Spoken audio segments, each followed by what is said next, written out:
India no longer is going to be buying oil from Russia. That's what I heard. রাশিয়ার তেল যেন ট্রাম্পের পুরনো প্রেমিকা, যার সঙ্গে কেউ দেখা করলেই তিনি সহ্য করতে পারেন না। আর এবার ট্রাম্পের চক্ষুশূলের তালিকায় পড়েছে ভারত।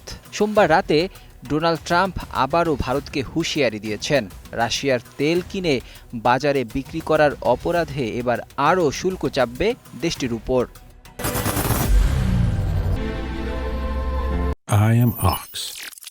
তবে শক্তির বিচারে যাই হোক, ভারতও এক হাত দেখিয়ে দিতে চাইছে ট্রাম্পকে। দেশটির পররাষ্ট্র মন্ত্রণালয় সাফ জানিয়ে দিয়েছে, জাতীয় স্বার্থে যা করা দরকার তাই করবে দিল্লি। ভারতের পররাষ্ট্র মন্ত্রণালয়ের এক বিবৃতিতে বলা হয়েছে, ভারতের উপর এমন আক্রমণ অন্যায্য এবং অযৌক্তিক।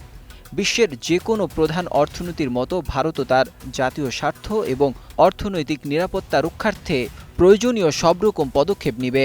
এটা নিছক কথার কথা নাকি সিংহের সঙ্গে মোষের লড়াইয়ের প্রস্তুতি, যা সময় বলবে।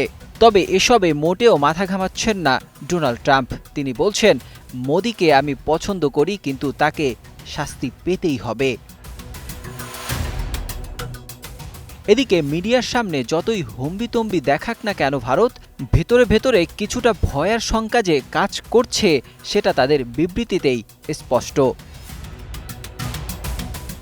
দেশটি তাদের বিবৃতিতে বলছে, রাশিয়া ইউক্রেন যুদ্ধ শুরু হওয়ার পর থেকেই রাশিয়ার কাছ থেকে তেল কেনার জন্য ভারতকে নিশানা করা হচ্ছে।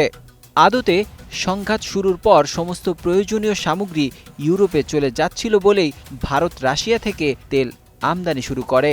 সেই সময় বিশ্বের জ্বালানি বাজারে স্থিতিশীলতা বজায় রাখতে রাশিয়া থেকে ভারতের তেল আমদানিতে উৎসাহ দিয়েছিল যুক্তরাষ্ট্র।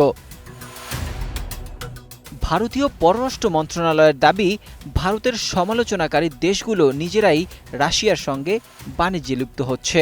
পরিসংখ্যান তুলে ধরে ভারতের পররাষ্ট্র মন্ত্রণালয় জানিয়েছে, শুধু 2024 সালেই ইউরোপীয় ইউনিয়ন এবং রাশিয়ার মধ্যে 67,500 কোটি ইউরোর দ্বিপাক্ষিক বাণিজ্য হয়েছে।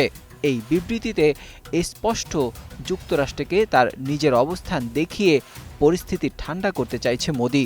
তবে তাতে কতটা কাজ করবে তা নির্ভর করছে ডোনাল্ড ট্রাম্পের উপর।